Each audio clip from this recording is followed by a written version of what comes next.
So now it's my great privilege to introduce Robert Califf, FDA Commissioner. Rob, as I mentioned earlier, has been incredibly supportive of the CERSI from the very beginning. And I talked about this last year, but we had breakfast with Rob about 10 years ago, and he said, yes, let's do this.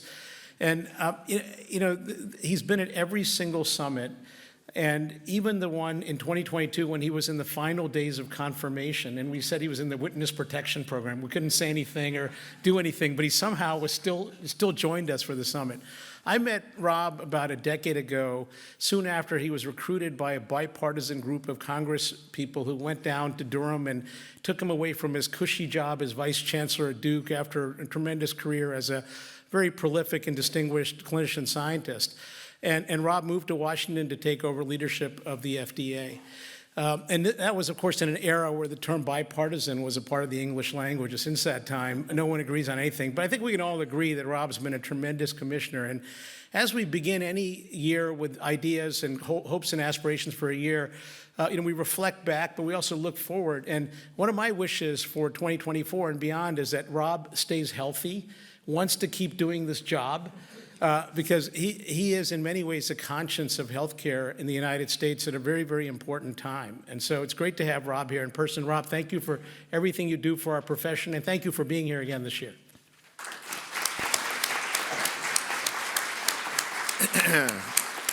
Thanks, Kuldev, and it's great to be back in the Bay Area, sort of our second home the way I look at it, and I've had some great times here. It's good to see a lot of old friends. I think all of you know I don't really enjoy looking back. I like to look forward. So I'm not going to reflect a lot on what happened last year, but I think it'll come out. What I want to talk about is our priorities and issues for this year that we're facing. First of all, sort of straddling last year and this year is changes in leadership at the FDA. Probably all of you are fully aware that Janet Woodcock is finally retiring. A lot of us thought it would actually never happen because over the years she's always refreshed herself with new things to do, and this has certainly been the case over the last year. We also had a turnover in the leadership of the food side of FDA. I'll say more about that in a minute, which for most of you is not something you probably think about every day, but is an enormous part of the work of the FDA. As you know, F does stand for food. A lot of people reminded me of that over the last year. But we have a great group of leaders, and I just the way I am, I have to say it this way. As I look across the different segments of the FDA, which for a lot of reasons tend to get siloed into their particular area, not just because of the way people at FDA or leaders at FDA are, but because there's an entire constituency of people who tend to put pressure on the FDA to keep it that way. I think our leaders are almost the ideal leaders for each of their individual areas. The work that needs to be done in the leadership at FDA is how to work across the FDA to have more of a coherent, cohesive FDA, maintaining the differences that have to be there because the laws that govern the different part of the FDA have significant differences that have to be accounted for, and the constituencies are important.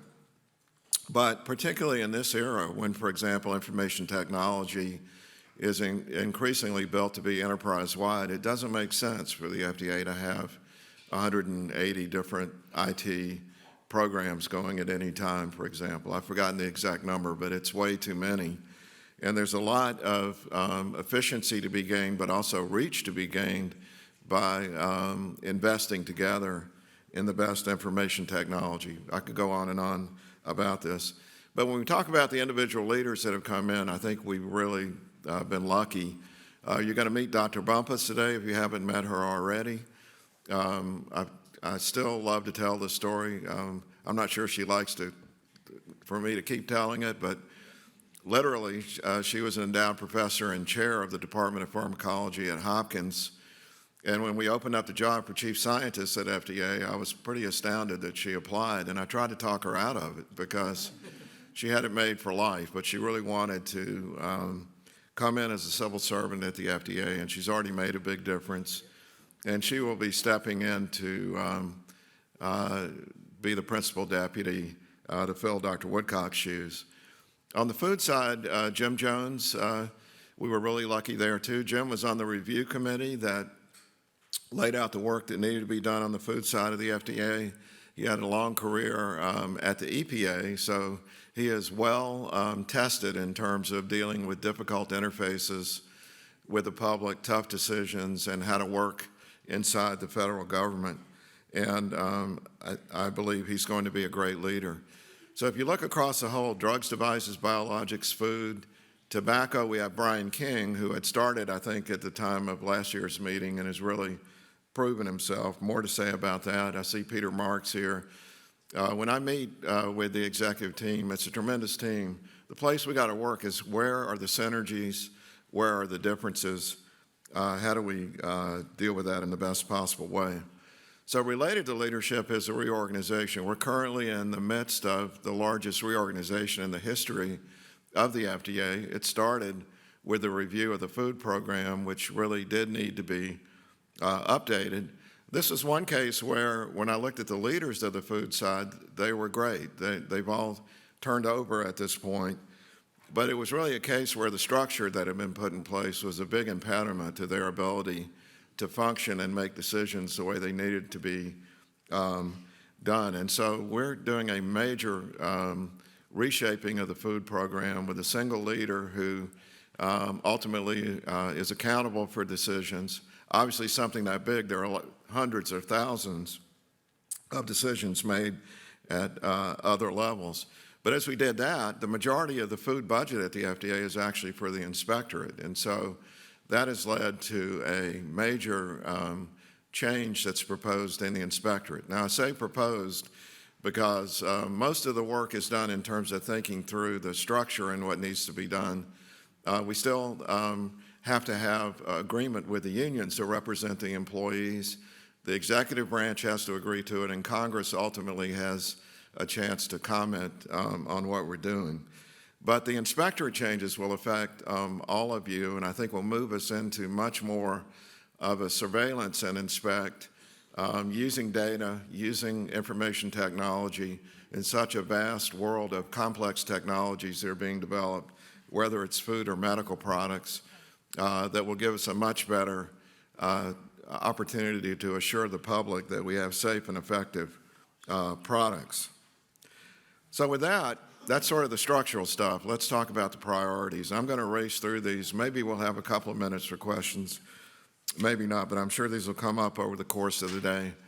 When I look at the overall priorities of the FDA that affect everybody, the top two for me are misinformation and evidence generation. Misinformation, we're going to talk about that a lot today. It continues to be a huge issue. It doesn't really help if we make good decisions if people don't get the message, don't understand our decisions, or get counter information that is not grounded in science. And I'm not saying that we're perfect at FDA. We make mistakes like everybody. But I don't know of anybody who's claiming that the misinformation situation is under control at this point in terms of what's best for society. I pick evidence generation because if our decisions are not based on high-quality evidence, there's a much greater chance they're not the right decision. And this is immediately obvious when you're in my job and you look across the span of what people are worked up about in contesting. Most of the time when things are contested, the evidence is not what it really should be, but a decision has to be made. When the evidence is clear-cut, it's a lot easier to make a decision. Where are we focused here? And here's where I'm pretty excited because the big focus now is on the post-market arena. I think if you look at medical product development with Kefauver-Harris, ever since that time, there's been a structure to the development of medical products where the main purpose is to weed out things that don't work. And we just looked at a sort of cursory look at the data. It still looks like, despite all the lectures I go to about how good we are now at picking out targets, it's still about 90% of the time when things go into human trials, they end up not making it to market. And so I think the system is basically working there, but once something is on the market, there's a question, who owns that space in terms of all the evidence that needs to be generated for questions that are still left on the table? Like, how does a new treatment compare to the old treatments? How do you combine treatments? How long should you give it? In many cases, even what's the best dose? Because remember, the requirement at FDA is not that you have the right dose, it's that you have a dose that's better than nothing. And very often you get to the point where you have something that's worthwhile giving, but there are many questions about whether there might be a better dose. So here we're working closely with NIH, with its new leader, and thinking about how we might reconfigure the evidence generation system in the post-market space. I believe that it's fair to say that the FDA sort of owns the pre-market space in terms of federal agencies, but if you say who owns the post-market space, it's actually all of us, and I hope we'll have more discussion about that. Third on my list is our decline in life expectancy, which is definitely not a primary issue for FDA, but I think we've all got to be concerned about it. How can it be that we're clearly the world's innovators who are developing the best ideas and technologies for the world, and yet our life expectancy is at the bottom of the pile in terms of high-income countries?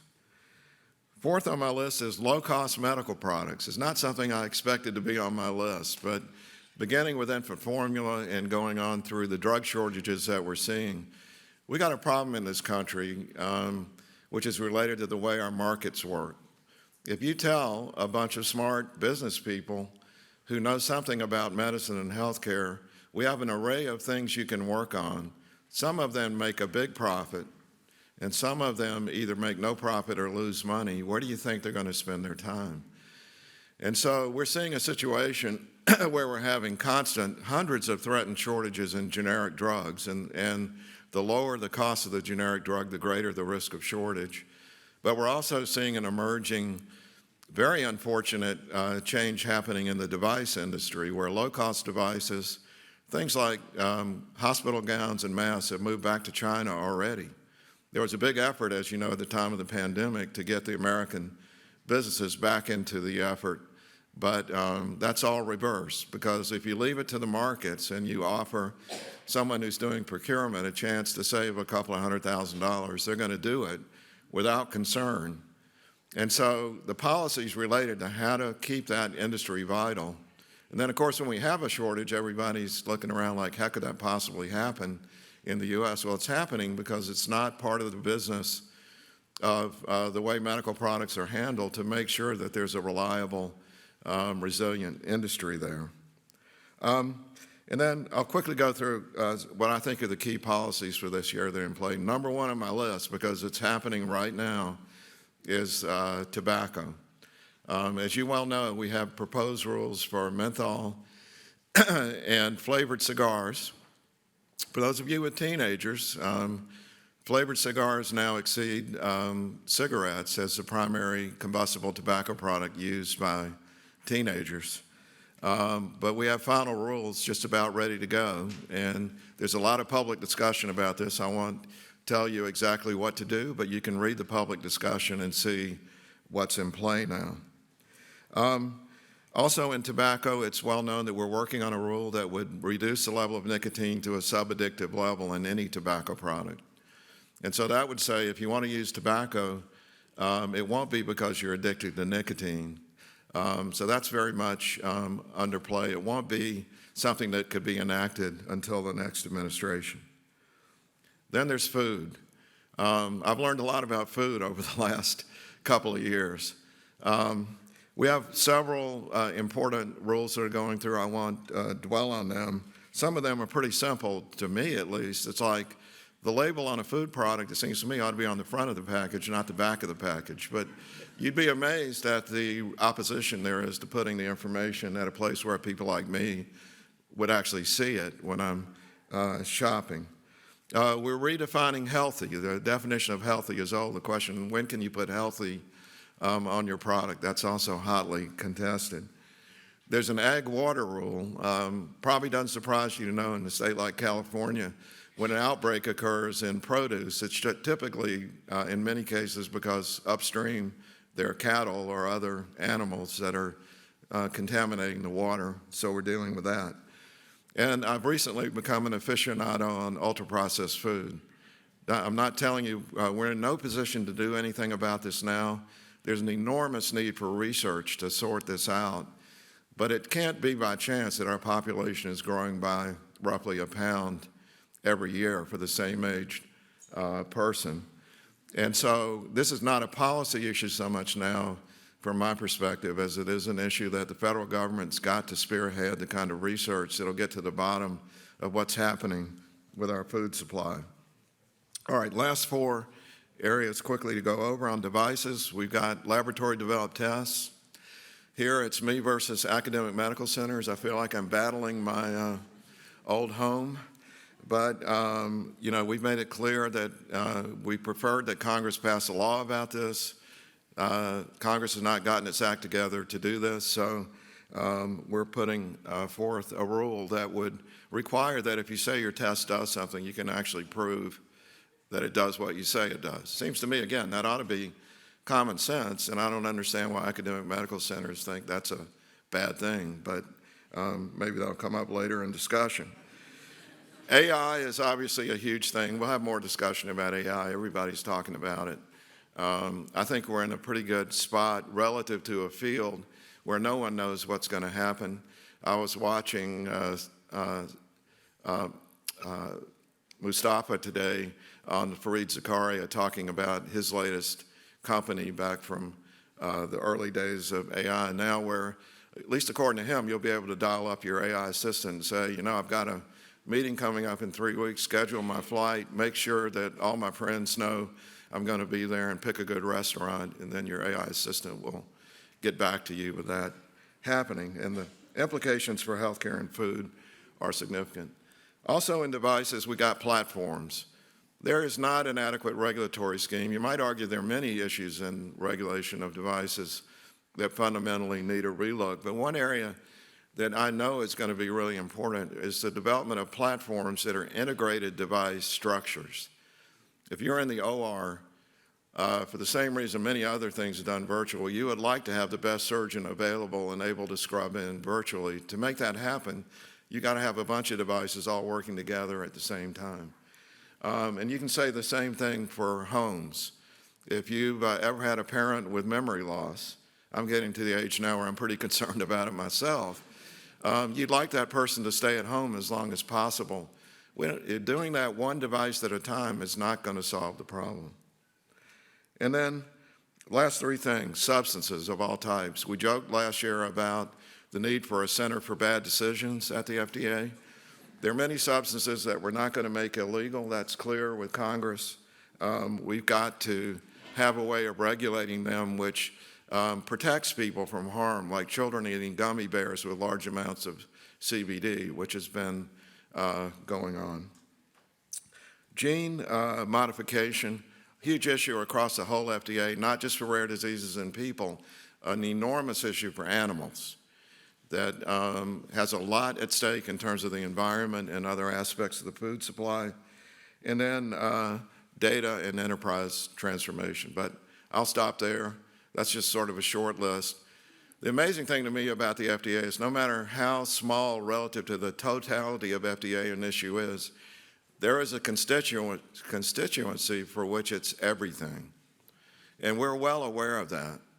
So when we make our list of priorities, I always worry. There are things I'm not going to mention. It doesn't mean there's not somebody at FDA who also regards that as their top priority. So please keep that in mind. Thank you.